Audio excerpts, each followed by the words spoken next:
Sumubok po ako para sakaling mapili po ako at manalo. May pagkukunan na po kami araw-araw, hindi na po ako mamomroblema. Ma'am Maricel, maraming salamat po na isa po akong napili. Malaking tulong po para sa amin 'to. God bless po. Sana marami pa po kayong matulungan kahit saang lugar po. Maraming salamat po.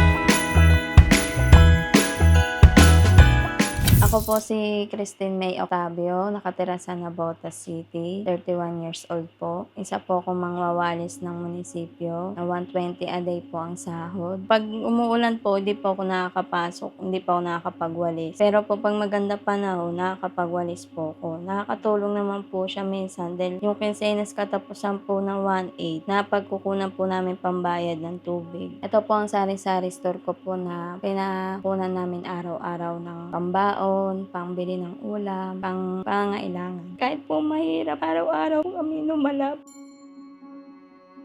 Kasi po, sinasahod po ng mister ko di pa po sapat sa amin. Lalo po dami po binabayaran, tubig, kuryente. Nagkakasakit rin po kasi minsan yung bunso ko, lagi po nasa ospital. Kaya po yung mga puhunan ko po na napupunta lang po sa mga gastos po ng gamot. Minsan po, mahirap po talaga, umakapit po talaga sa utang. Pero pinakaya po namin mag-asawa para po sa mga anak po namin. Kumusta naman po si Mr. ngayon? Maayos naman po. Nagtatrabaho po siya bilang welder. So, kumusta po yung buhay niyo bilang mag-asawa? Maayos naman po, masaya. Kahit puno ng problema, kailangan po namin magpakatatag para sa mga bata. Bunso po kasi namin, simula po baby, lagi po yan hinihika, lagi po nasa ospital. Kasi naging masaya lang din po kasi pagbubuntis ko noon. Kaya lahat po ng mga kinikita namin, sa gamot lang po talaga napupunta. Pero awa po ng Diyos, nito pong lumaki siya ng 2 taon, hindi na po siya hinihika ng matindi. Mga lagnat, ganyan na lang po, ubo, dahil inaagapan na po namin. Meron po ba yung tayo umiiyak ka na hindi ka nabahal para lang di sila mag-alala? Lagi po, araw-araw po kasi iniisip ko po yung panggastos namin, pambaon. Araw-araw po naiisipin yung para sa pagkain. Di naman po kasi ganun ang kita ng tindahan na lagi pong may kita. Kagabi po, delata po ulam namin, tsaka chicharon. Kasi wala pa po kaming sahod, ganyan. Kaya yung konting kita, doon lang po namin kinukuha. Kaya po, gumagawa pa po ako ng paraan, naglilinis po ako ng kuko.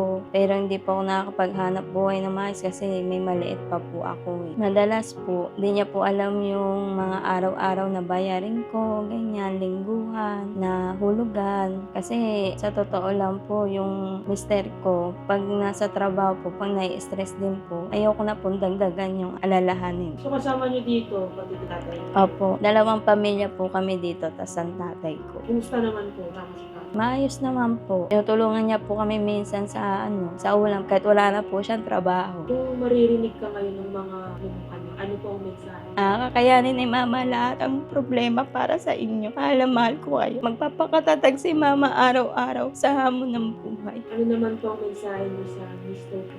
Mag-iingat ka palagi. Mahal na mahal kita. Para sa mga bata, susuportahan din kita. Bakit po kayo sumali sa Ako Challenge? Charizard Store Edition Miss Maricel? Kasi po, yung nagpaano po si Ma'am Maricel noon, wala na pong laman talaga ang tindahan ko. Umano lang po kami sa lending po ng ASA para po magkalaman para makakuha kami ng pang-araw-araw. Sumubok po ako para sakaling mapili po ako at manalo. May pagkukunan na po kami araw-araw, hindi na po ako mamomroblema. Ma'am Maricel, maraming salamat po na isa po akong napili. Malaking tulong po para sa amin 'to. God bless po. Sana marami pa po kayong matulungan kahit saang lugar po. Maraming salamat po.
team ng Ako Challenge para ibigay po sa inyo yung groceries. Since tapos naman na po yung sari-sari store ninyo, maganda ka na. Thank you po.